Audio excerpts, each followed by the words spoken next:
Hi, I didn't get to introduce myself in my first video, and if you're new here, hello and welcome to my channel.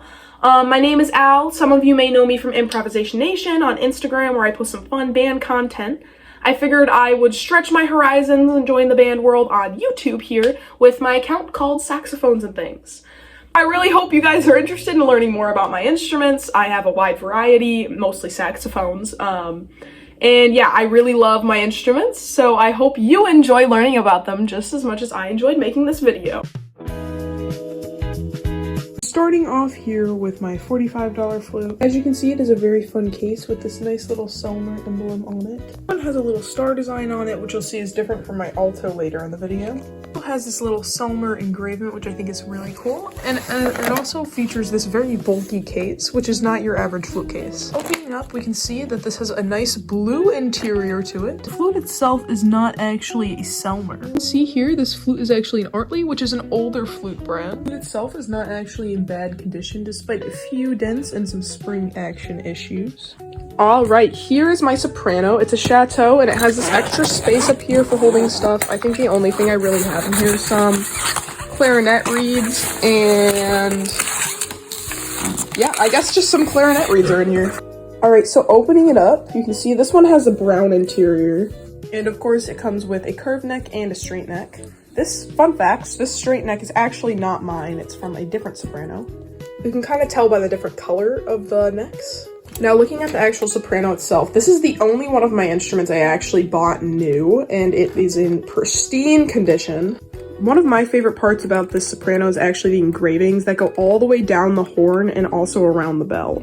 Now, for the mouthpiece on my soprano, I use a Selmer Concept and a Ravner Versa ligature. This is my favorite mouthpiece setup that I have. And if you're curious, for all of my saxophones, I use the Van Doren Paris Blue Box, and for all of my saxophones, I use 3 strength, aside from my alto, where I play on a 3.5. Alright, so here's one of my altos. It's a Yamaha. The case is leather, and it does have these nice little locks on the front. Open it up here.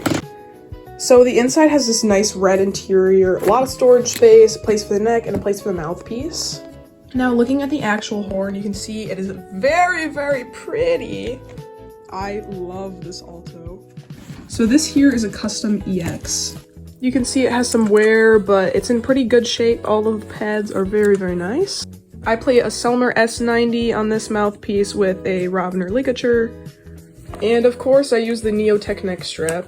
I love Neotech. This one is my Selmer and my first ever saxophone. You can see this case has been neglected quite a bit. Definitely nowhere near as bad as the tenor case. Opening it up, you can see this has the basic black interior. This here is a Selmer Aristocrat and is another well-known brand. Details on the saxophone are one of my favorite features. It's very iridescent. Big fan of the fine details on it. You can see here the saxophone also has some wear and tear, and due to this it's not actually playable, but it is a very nice saxophone. It just needs a repadding. I play on a Yamaha 4C, again with a reserve mouthpiece patch. We have my tenor saxophone, and like the flute, this was also sold at a music liquidation sale. You can see the case has been through some rough things. Opening up here, we can see that the tenor saxophone actually has some different locks, specifically this one here on the end, which most likely means that it had to be replaced, probably due to the wear and tear of this case. Saxophone has a basic black interior with a lot of room for storage. This tenor saxophone is a Vito, which is a well-known brand. It's definitely not the best of best, but not the worst. The piece I use for this is unfortunately unbranded, but next up I have my ukulele. For this is actually very nice and has some storage area for a tuner or some picks. The ukulele itself, and this is a Kala. See, it has a very beautiful wood pattern and some engravings on it. I do have a Barry here, but I figured it is school owned and not my personal owned instrument, so I will not be showing it on here.